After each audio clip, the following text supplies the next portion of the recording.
انتقال ہو گیا، آپ اس کی قبر پر آئے اور یہ آیت کریمہ پڑھی، وَلِمَنْ خَافَ مَقَامَ رَبِّهِ جَنَّتَانِ، جو اپنے رب کے حضور کھڑے ہونے سے ڈرے اس کے لیے 2 جنتیں ہیں۔ حضرت عمر فاروق جب یہ آیت پڑھی نا تو قبر میں سے اس نوجوان نے جواب دیا، اے امیر المومنین، میرے رب نے بے شک مجھے 2 جنت، تو کریم ہی جو ٹھہر، کرم کے کیا ٹھیک، تو نوازنے پہ آئے تو نواز دے۔ بات یہ ہے کہ اللہ سے دوستی، چھپ چھپ کر گناہ ہو رہے ہیں، اللہ کو ناراض کیا جا رہا ہے، موج مستی ہو رہی ہے، اللہ کی بارگاہ میں پیش ہونے کی فکر ہی نہیں ہے۔ اپنے گناہوں سے معافی مانگ لیجیے، اللہ کے قریب ہو جائیے اور یقین کریں اللہ معافی مانگنے والوں کو وہ ایسے نوازتا ہے نا، آئے ہے۔ ابھی آپ نے ایک واقعہ سنا ہے کمپلیٹ کر، ایک کسائی تھا، قصاب، ٹھیک ہے، اور اس کی ایک پڑوس کے اندر ایک خادمہ تھی، کام کرنے والی تھی، وہ اس کو بڑی پسند تھی، اس کی نیت اس کے بارے میں خراب تھی۔ تو ایک دن وہ کہیں جا رہی تھی تو یہ بھی اس کے پیچھے پیچھے ہو لیا۔ جب قریب پہنچا تو وہ خادمہ کہتی کہ دیکھو میرے قریب مت آؤ، دل تو میرا بھی تمہاری طرف مائل، مگر یہ کام جو ہے نا یہ اللہ کو پسند نہیں، اللہ کا خوف کرو، مجھے اللہ سے ڈر لگا۔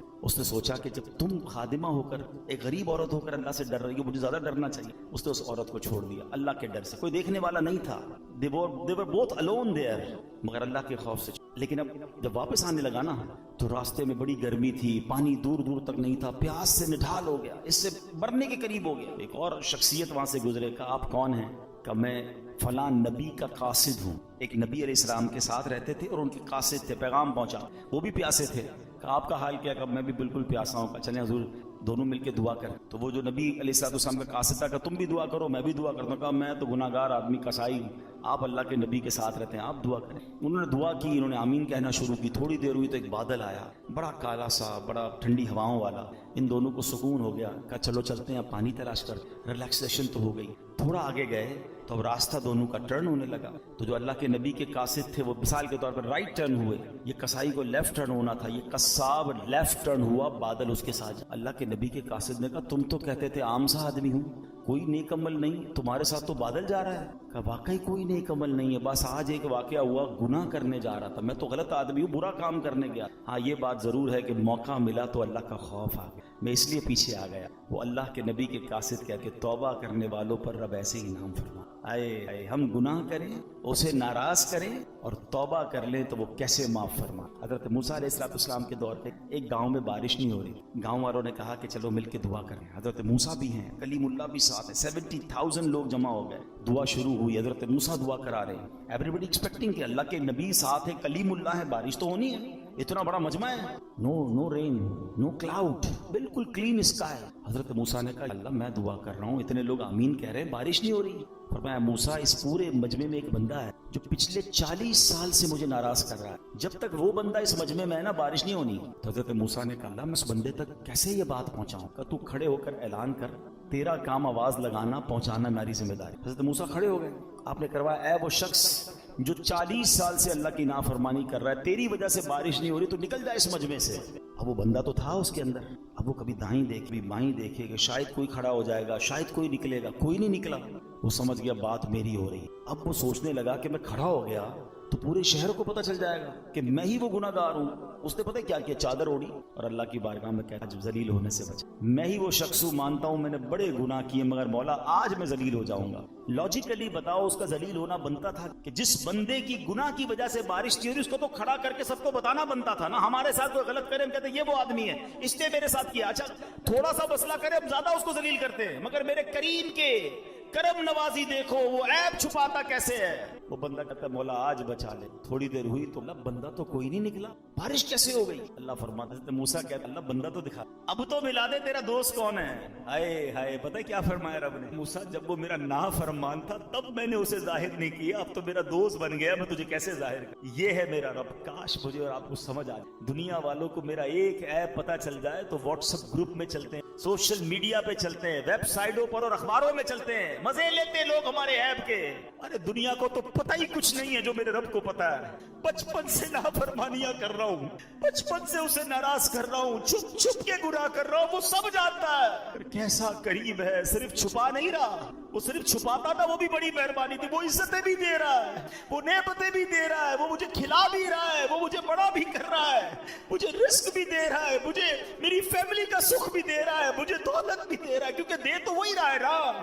اس کو سب پتا ہے، وہ پھر بھی دے رہا ہے، اس کو سب پتا ہے، پھر بھی یہ مجھ سے دوستی نہیں، پھر بھی ہم اس کو راضی نہیں کرتے. کب تک اسے ناراض کرو گے بھائی؟ آج کر لو، تو آج کر لو اس سے دوستی. وہ شاعر کہتے ہیں نا، تجھے تو خبر ہے میں کتنا برا ہوں، تجھے تو خبر ہے میں کتنا برا ہوں، تو عیبوں کو میرے چھپایا الہی، تو عیبوں کو میرے چھپایا الہی. تو آج چھوڑ دے گناہ، قضا ہو رہے اب نماز، کروڑوں بخشے جائیں. 20 میں 6 قسم کے گناہ گار: شراب، ماں باپ کا نافرمان نہیں بخشا جائے، زنا کرنے والا، بدکاری کا عادی نہیں بخشا جائے، رشتہ داریاں کاٹنے والا نہیں بخشا جائے، چغل خور نہیں بخشا جائے گا. ایک روایت کے مطابق تکبر والا، لباس پہننے والا نہیں بخشا جائے گا، تصویریں بنانے والے، مجسمے بنانے والے نہیں بخشے جائیں گے. توبہ راضی کا. اگر یہ گناہ ہو بھی گئے نا، اور نیت کریں کہ آج کے بعد ہماری کوئی نماز کا، آج کے بعد انشاءاللہ نہ شراب کے پیئیں گے، نہ شرابیوں کے قریب جائیں گے انشاءاللہ. ایسی محفلوں میں بھی نہ جائیں کہ جو ہمیں ان گناہ گاروں کے ساتھ بیٹھ کر آپ کیسے امید رکھتے ہیں کہ میں شرابیوں، جواریوں، بدکاروں کے ساتھ بیٹھ کر اللہ کا نیک بندہ ہو جاؤں گا اور اللہ مجھ سے راضی ہو جائے گا. تھوڑے دنوں پہلے ہی تو کووڈ وائرس آیا تھا، ڈسٹینس کیسا رکھتے تھے؟ سوشل ڈسٹینس، سوشل کتنا سمجھ آ گئی تھی، نہیں بھائی دور رکھو اس کو، اس کے اندر وائرس ہے یا وائرس جیسی سمٹمز ہیں. ادھر لعنت برس رہی ہے شرابیوں پر، تم اس کے ساتھ بیٹھے ہو. جو بدکار ہیں، جو جوئے کھیل رہے ہیں، آپ کہتے ہیں میں نہیں پیتا میں بیٹھتا ہوں. کیوں بیٹھنا ہے ان کے ساتھ؟ جدھر میرا رب ناراض ادھر اس کے ساتھ میں نے کیوں بیٹھنا ہے؟ اچھی محفلوں میں آیا، اچھے لوگوں میں بیٹھا، دعوت اسلامی کا ماحول آپ کے سامنے، جو الحمدللہ ہمیں اللہ کی رحمت سے ہمیں نیک لوگوں کے ساتھ بیٹھ کر سدھرنے کا موقع ملتا ہے. اور قبر اگر روشن کرنی ہے نا، آج قبر کی بات ہو رہی ہے، تو قبر روشن کرنے کے لیے سب سے پہلے اللہ پاک سے متعلق، رسولوں، صحابہ، اہل بیت سے متعلق، اولیاء کرام کے بارے میں سب عقیدہ بالکل ہمارا قرآن و سنت کے مطابق ہونا چاہیے. ہم نیک کام کرتے رہیں، 5 وقت پابندی سے نماز پڑھیں، مسجد میں با جماعت نماز ادا کریں، جتنے فرائض و واجبات ہیں ان پر عمل کریں، زکوٰۃ ہم پر فرض ہے تو زکوٰۃ پوری ادا کریں، روزے رکھیں، لوگوں کے ساتھ حسن سلوک سے پیش آئیں، قرآن کریم کی تلاوت کریں، درود پاک کی کثرت کریں، ذکر اللہ کی کثرت کریں.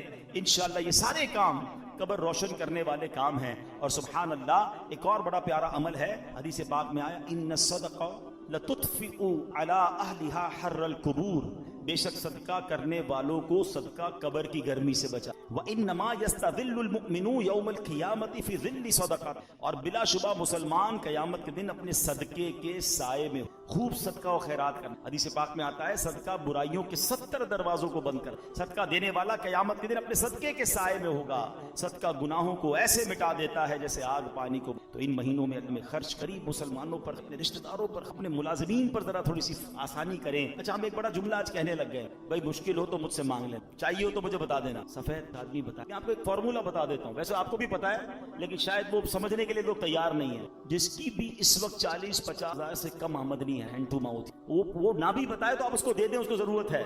یعنی ہم کیوں یہ کہتے ہیں کوئی مجھے مانگے تب میں دوں گا، مانگنے پر مجبور کر رہے ہیں آپ کو، اور مجھے رب بن مانگے نہیں دے رہا. آپ یہ بنو نا. اب ہم سحری افطاریاں بہت سارے لوگ مسجدوں میں کراتے ہیں، میں کہتا ہوں کرانا چاہیے، لیکن آپ سوچیں مسجد میں نمازی پھر بھی سحری افطاری میں بہت اچھا کھا لیتے. کئی ہماری بہنیں مسجد میں تو نہیں آ سکتی نا، ان کے گھر میں کیا بنتا ہوگا؟ گھروں میں پہنچانے، گھروں روڈوں پہ سحری افطاری ہو رہی ہے، ٹھیک ہے، لیکن اس سے زیادہ ضروری ہے کہ آپ بغیر بتائے پر آپ کے، میں کہتا ہوں ڈھونڈنے کی بھی ضرورت نہیں ہے. آپ کے اپنے ملازمین دیکھ لو یار، آپ کے اپنے رشتہ دار دیکھ لو، اپنے پڑھو. 40,000 سے جس کا اسکیل 50,000 سے نیچے ہے نا، آپ اس کو راشن بھیجو گے وہ خوشی خوشی رکھ. پچھلے دنوں کی بات ہے، ایک بھائی بتا رہے ہم راشن بانٹ رہے تھے، ایک بندہ آیا، اس راشن بانٹنے والے کو کہتا میں اپنے نام، ابھی تو میں آپ سے راشن نہیں مانگ رہا، میں تھوڑی دیر بعد آؤں. کہ وہ چھوٹی کون سی FX گاڑی میں آیا، اس کو بھی راشن. سب لوگ ہینڈ ٹو ماؤتھ. غریب آدمی کے پاس فروٹ لینے کے، ہم میں سے کئی لوگ ہیں جن کے گھر میں روز فروٹ آتا، شاید روز گوشت اور چکن بنتا ہے. ہمیں تو شاید گوشت اور چکن کا دام بھی نہیں پتا، ہم میں سے کئی لوگ وہ ہیں، اس کے گھر میں بھی روزہ ہو رہا ہے، انہیں بھی افطار ہو. یہ وقت ہے جنت کمانے کا، یہ وقت ہے نیکی. ایسے گھروں میں آپ لفافہ بنا کے پیسے بھجوا دیں، کوئی مسئلہ نہیں، 15-20 ہزار روپے بھجوائیں گے، وہ آپ زکات نہیں تحفہ کہہ کے بھیج دیں. دیکھیں گے لوگوں کی اچھی ہوگی، لوگوں کی رمضان اچھی ہوگی. یہ وقت ہے اور یہ صدقہ ہماری قبر کو روشن کرے گا. ہمیں انشاءاللہ ان دکھیارے مسلمانوں کی مدد کریں گے، نہ جانے ہمارے کتنے غم دور ہو جائیں گے. اور پھر ایک اور پرابلم، ہم جو بچ جاتا ہے وہ کیوں بانٹتے ہیں؟ کھانا بچ گیا تو غریب کو دے دیں. اس بار ایک پلان کیجئے گا, آپ بے شک 100 آدمی کو افطار نہ کرائیں, آپ اپنے گھر میں جو افطار کرتے ہیں سب سے پہلے آپ کی افطار سے پہلے افطار نکالیں اور وہ اپنے ملازم کو دیں. وہی افطار وہ پہلے کھائے, آپ کے ساتھ یا تو بیٹھ کے کھائے یا کم از کم وہ تو کھائے جو آپ کھا رہے ہیں. ہم جو بچتا ہے وہ اس کو کھلاتے ہیں, جو پھینکنے کا ہوتا ہے وہ کپڑا دیتے ہیں. اللہ ہمیں کیسا دے رہا ہے اور ہم اللہ کی راہ میں کیسا دے رہے ہیں. چوتھے پارے کی پہلی آیت ہے لن تنالوا البر حتى تنفقوا مما, تم اس وقت تک بھلائی کو نہیں پہنچ سکتے جب تک اپنی پیاری چیز اللہ کی راہ بیسٹ دو, بہترین دو. ایک بزرگ تھے, ان کو اچھا بھروسہ بھی بڑا تھا, یہ اللہ کرے وہ بلی. وہ کہتے ہیں کہ ان کے گھر میں کوئی فقیر اپنی زوجہ کو کہا کہ کچھ ہے, 4 انڈے ہیں, صرف کھانے کے لیے 4 ہی انڈے, چاروں دے دی. جب چاروں دے دیے تو کہا تھوڑی دیر میں انشاءاللہ آ جائیں گے. اتنا بھروسہ تھا. تھوڑی دیر ہوئی تو دروازہ کھٹکھٹایا گیا. ایک بندہ آیا, ایک ٹوکری دے کر گیا. زوجہ سے کہا ذرا دیکھو کیا ہے. کہا کسی آپ کے دوست نے تحفہ بھجوایا ہے. کہا انڈے ہی ہیں. چیک کرو کتنے. کہا 30 ہے. 30 کس حساب سے آئے؟ دیے تو 4 تھے, ایک کے 10 آنے چاہیے. لیول آف بلیف, عقیدہ کتنا مضبوط تھا. 40 آنے چاہیے. کتنے؟ کہا 30 ہیں. دوبارہ گنو. کہتی حضور ہیں تو 40 مگر 10 ٹوٹے ہوئے ہیں. 30 پورے ہیں, 10 ٹوٹے ہوئے ہیں. کہا سچ سچ بتاؤ جو تم نے 4 دیے تھے اس کی پورے دو گے؟ پورے. ٹوٹے دو گے؟ ٹوٹے. اب سمجھ جاؤ دیتے کیا ہو. بچا ہوا ہے پھینکنے والا, وہ اللہ کی راہ میں دینا. پھر کیا ایکسپیکٹ کرو گے؟ ارے دو نا دل کھول کے, بہترین سب سے اچھا اللہ کی راہ میں دو. دوبارہ جملہ یاد کر لو, پورے دو گے پورے ملیں گے, ٹوٹے دو گے ٹوٹے. ہم تو جو بچتا ہے وہ اللہ کی راہ میں دینا. اتنا پتہ نہیں دنیا سے محبت اتنی ہو گئی ہے. ابھی اگر مسجد کے لیے اعلان ہو نا چندہ دیں, چلو سخاوت کا ذہن بن بھی گیا بھائی 100 روپے دیں, 200 کے ایک کڑک والا ایک پرانا پھٹنے والا. سچ بتاؤ مسجد کے ڈبے میں کون سا ڈالا؟ کیوں پرانا نیا والا 102 کا نہیں ہے, وہ بھی 100 کا ہے. اللہ کی راہ میں دینا نا, وہ یار یہ والا دے دو. اپنے بچے کے لیے برانڈیڈ چیز لینی ہے, اللہ کی راہ میں پھینکنے والی دل دے. اللہ کو تھوڑی چاہیے ان چیزوں کی, اللہ کی بارگاہ میں تھوڑی جاتی ہے میری چیزیں. وہ دل دیکھ رہا ہے کہ یہ بندہ جب بھی میری راہ میں خرچ کرتا ہے جو اس کے کام کا نہیں وہ خرچ کرتا ہے. ایسا نہ ہو کہ اپنی رحمتوں کو وہ رو. جب وہ بے گنے دے, میری اوقات سے بڑھ کر دے رہا ہے تو بانٹو نا. بھائی زکات پوری ہو گئی, بھائی ہم نے حساب کر لیا اب اور نہیں دینے. ارے بھائی نیکی کا کام آیا دے دو, کوئی بات نہیں, اللہ بھی تو دے رہا ہے. زکات سے اوپر دینا منع تو نہیں ہے, صدقہ دینا منع تو نہیں ہے. حضرت وہاب بن منبہ کہتے ہیں کہ حضرت ابراہیم خلیل اللہ علی نبینا علیہ السلام کہ یہ اللہ کے خلیل, اللہ کے دوست. اور اللہ اکبر, موضوع میرا آج نہیں ہے لیکن باتیں ذہن میں آتی. میرے بچے بھی ہیں, ینگسٹر بھی ہیں, حضرت ابراہیم علیہ السلام کو ضرور پڑھیں. He is one of the amazing personality of the history of universe. کمال شخصیت ہیں. حضرت ابراہیم کی بہت ساری شانیں ہیں, مگر جو کمال کی بات میں آپ کو بتاؤں کہ چار جو آسمانی مذاہب ہیں نا, ان چاروں مذہبوں میں حضرت ابراہیم کا ادب ہے, آپ کا احترام ہے, وہ تمام آپ کو مانتے ہیں. نمبر 1.